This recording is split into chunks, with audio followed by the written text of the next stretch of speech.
Magandang araw sa inyong lahat mga ka-amazing. Sa video na ito, tatalakayin natin ang isang napaka-espesyal, napaka-interesting at siguradong aabangan ng marami. Ang 10 pinakaswerteng zodiac signs sa taong 2026 ayon sa Western Astrology. Ang 2026 ay hindi isang ordinaryong taon. Ito ay taon ng matitinding pagbabago, malalaking desisyon, at kapalarang maaring bumago ng takbo ng buhay ng marami. Ang galaw ng mga planeta tulad ng Jupiter, Saturn, Uranus at Pluto ay sabay-sabay na magbibigay ng impluwensya na magtutulak sa ilang zodiac signs pataas. Habang ang iba naman ay haharap muna sa mga pagsubok bago makarating sa tagumpay. Hindi lahat ng zodiac signs ay pare-pareho ang matatanggap na biyaya. May mga zodiac na suswertehin sa pera, may aangat sa career, may makakahanap ng tunay na pag-ibig, at may makakaranas ng panibagong simula. Kung ikaw ay naniniwala man sa astrology o hindi, tandaan na ang mga hula ay gabay lamang. Nasa tao pa rin ang desisyon at aksyon. Pero minsan, masarap ding malaman kung ang mga bituin ba ay kakampi mo ngayong taon. Kaya ihanda ang sarili, mag-relax at alamin kung kabilang ka sa mga zodiac signs na may pinakamagandang kapalaran sa taong 2026. Number 10, Libra. Sa ika-10 pwesto ay ang Libra, ang zodiac sign na simbolo ng balanse, katarungan at pakikisama. Sa taong 2026, ang Libra ay hindi man ang pinakaswerteng sign, ngunit isa ito sa mga pinaka-stable at protektado. Ang enerhiya ng taon ay magtuturo sa Libra kung paano pumili ng tama, lalo na sa mga desisyong may kinalaman sa pera at relasyon. Pagdating sa pera, ang Libra ay magkakaroon ng steady income. Hindi man ito taon ng biglaang yaman, pero sapat ang daloy ng pera upang masuportahan ng mga pangangailangan at ilang luho. Magiging swerte ang long-term investments tulad ng insurance, mutual funds at real estate. Ang pinakamahalagang paalala sa Libra, iwasan ang impulsive spending, lalo na kapag emosyonal o nai-stress. Sa career, may tsansang mapromote ang Libra dahil sa magandang reputasyon at kakayahang makisama. Ang mga trabahong may kinalaman sa law, diplomacy, human resources, design at customer relations ay lalong magiging pabor. Ang pagiging patas at mahinahon ng Libra ay kikilalanin ng mga nakakataas. Sa pag-ibig, ang 2026 ay taon ng pagpapatatag. Para sa mga may partner, posible ang engagement, kasal o may seryosong commitment.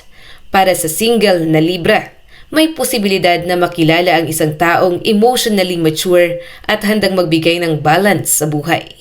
Ang susi ay huwag madaliin ang damdamin at pakinggan ang sariling intuition. Number 9, Cancer. Ang Cancer ay kilala bilang emosyonal, mapagmahal at family-oriented. Sa 2026, ang Cancer ay papasok sa isang taon ng healing at emotional growth. Kung ang mga nakaraang taon ay puno ng pagsubok, ang 2026 ay magdadala ng unti-unting ginhawa at pag-asa. Sa aspeto ng pera, may mga dagdag na biyayang darating mula sa pamilya, mana o joint finances.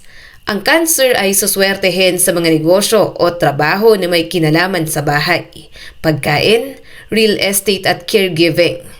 Hindi man malaki agad ang kita, siguradong stable at may emotional satisfaction. Sa career, mas magiging komportable ang Cancer sa mga work-from-home setup o trabahong may flexible schedule. Ang intuition ng Cancer ay magiging matalas, kaya mainam na sundin ang pakiramdam kapag may kailangang desisyonan. Ang mga Cancer na nasa creative o nurturing professions ay lalong aangat. Sa pag-ibig, magiging emosyonal ang taon.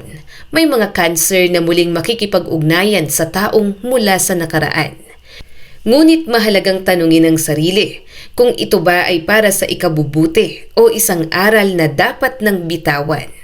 Para sa committed na Cancer, lalalim ang emosyonal na koneksyon at pagtitiwala. Number 8, Virgo. Ang Virgo ay masipag, praktikal at detalyado. Sa 2026, ang Virgo ay gagantimpalaan, hindi dahil sa swerte, kundi dahil sa disiplina at tiyaga. Ito ay isang taon kung saan makikita ang bunga ng mga pinaghirapan noong mga nakaraang taon. Pagdating sa pera, unti-unti ngunit siguradong aangat ang estado ng buhay ng Virgo. Ang pag-iipon, budgeting at maingat na pamumuhunan ay magbibigay ng magandang resulta. Hindi ito taon ng sugal o high-risk investments. Mas mainam ang slow but sure approach. Sa career, may mga pagkakataong makikilala ang galing ng Virgo. Ang mga employer at kliyente ay mapapansin ang dedikasyon at pagiging maaasahan. Mainam din ang taon para mag-aral ng bagong skills, certifications o mag-upskill upang mas tumaas ang value sa trabaho. Sa pag-ibig, practical ang Virgo. Hindi ito taon ng bonggang romansa, ngunit ito ay panahon ng tapat at tahimik na pagmamahalan. Para sa single Virgo, maaaring magsimula ang relasyon bilang pagkakaibigan na unti-unting lalalim. Number 7, Sagittarius. Ang Sagittarius ay adventurous, optimistic at mahilig sa bagong karanasan. Sa 2026, ang Sagittarius ay suswertehin sa paglalakbay, pag-aaral at career expansion. Ang taon ay magbubukas ng pinto para sa mas malawak na mundo. Sa pera, may kita mula sa foreign clients, online work o international opportunities. Ang mga Sagittarius na mahilig mag-freelance o magnegosyo sa online ay magkakaroon ng magandang takbo. Gayunpaman, kailangan maging maingat sa paggastos, lalo na sa travel-related expenses. Sa career, posible ang Cancer shift na magdadala ng mas malaking fulfillment. May ilan na mag-aaral muli, kukuha ng training o lilipat sa mas angkop na industriya. Ang tapang ng Sagittarius sa pagbabago ang magiging susi ng tagumpay.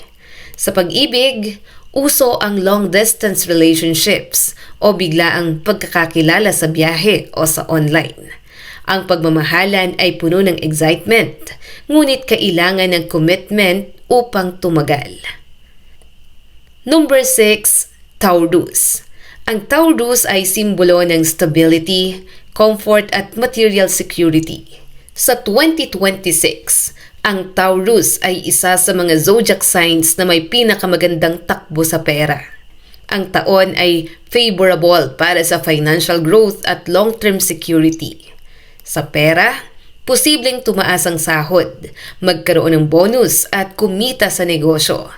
Ang mga industriyang may kinalaman sa pagkain, beauty, fashion at real estate ay magiging swerte para sa Taurus. Ang sipag at consistency ay magbubunga ng ginhawa. Sa career, mapagkakatiwalaan ng Taurus. Ang mga boss at katrabaho ay lalong magtitiwala, kaya posible ang promotions at leadership roles. Hindi ito taon ng pabigla-bigla, kundi ng matatag na pag-angat. Sa pag-ibig, loyal ang Taurus. Ang 2026 ay magandang taon para sa kasal, pagsasama at pagbuo ng pamilya. Ang relasyon ay puno ng seguridad at mutual respect. Number 5, Aquarius. Ang Aquarius ay visionary, innovative at kakaiba mag-isip. Sa 2026, ang Aquarius ay suswertehin sa mga ideya at teknolohiya. Ang mundo ay handang makinig sa mga bago at makabuluhang konsepto. Sa pera, may potential sa tech-related ventures, online platforms at passive income streams. Ang mga Aquarian na marunong mag-adapt sa digital world ay magkakaroon ng advantage. Gayunpaman, kailangan pa rin ng maayos na financial planning. Sa career, ang Aquarius ay maaaring maging leader ng creative at innovative projects. Ang mga ideyang dati ay hindi pinapansin, biglang magiging mahalaga. Ito ay taon ng recognition para sa mga kakaibang pananaw. Sa pag-ibig, hindi tradisyonal ang karanasan. May mga relasyon na kakaibang simula, ngunit malalim ang koneksyon. Ang mahalaga ay respeto sa individuality ng bawat isa. Number 4, Aries. Ang Aries ay matapang, masigla at palaban. Sa 2026, ang Aries ay suswertehin dahil sa aksyon at tapang. Ang taon ay favorable para sa mga handang sumugal at kumilos. Sa pera, may oportunidad sa entrepreneurship at side hustles. Ang Aries na may sariling negosyo ay maaaring makaranas ng biglang pag-angat. Ngunit kailangang kontrolin ang impulsiveness sa paggastos at desisyon. Sa career, natural na leader ang Aries. May promotions, bagong posisyon o bagong responsibilidad na darating. Ang mahalaga ay huwag maging padalos-dalos at matutong makinig sa payo. Sa pag-ibig, puno ng passion ang relasyon. Mabilis magsimula ang romansa. Ngunit kailangan ng pasensya upang tumagal. Ang komunikasyon ang susi. Number 3, Pisces. Ang Pisces ay intuitive, malikhain at emosyonal. Sa 2026, ang Pisces ay suswertehin sa spiritual at creative growth. Ang intuition ay magiging gabay sa tamang landas. Sa pera, may kita mula sa creative fields tulad ng sining, musika, pagsusulat at healing professions. Ang pera ay dumarating kapag sinusunod ng Pisces ang puso at talento. Sa career, favorable ang mga trabahong may layuning tumulong sa iba. Ang Pisces ay makakaramdam ng fulfillment at purpose. Ang recognition ay darating bilang bonus. Sa pag-ibig naman, malalim at emosyonal ang koneksyon. May possibility ng soulmate encounters at seryosong commitment. Ang mahalaga ay huwag mawala ang sarili sa pagmamahal. Number 2, Scorpio. Ang Scorpio ay intense, strategic at makapangyarihan. Sa 2026, ito ay power year para sa Scorpio. Ang mga pagbabagong magaganap ay magdadala ng mataas na posisyon at impluwensya. Sa pera, posibleng magkaroon ng malaking financial leap. Ang investments ay maaaring magbunga ng malaki, lalo na kung pinag-isipan ng mabuti. Sa career, ang Scorpio ay aangat sa management o leadership roles. Ang kakayahang magbasa ng tao at sitwasyon ay magiging advantage. Ngunit kailangang iwasan ng sobrang kontrol at selos. Sa pag-ibig, magnetic ang Scorpio. Maraming maakit, ngunit mahalagang piliin ang totoo at hindi puro emosyon. Ang tapat na relasyon ay lalalim. Number 1, Leo. Sa unang pwesto ay ang Leo, ang pinakaswerteng zodiac sign sa taong 2026. Ang Leo ay simbolo ng liwanag, kumpiyansa at leadership. Sa taong ito, ang spotlight ay nasa Leo. Sa pera, posibleng makaranas ng malaking income growth. Ang mga Leo na may negosyo, creative projects o public presence ay lalong aangat. May oportunidad sa endorsements, promotions at recognition. Sa career, ang Leo ay kikilalanin bilang leader. Ang mga pagsisikap noong mga nakaraang taon ay magbubunga ng tagumpay. Ang mahalaga ay panatilihin ang humility at teamwork.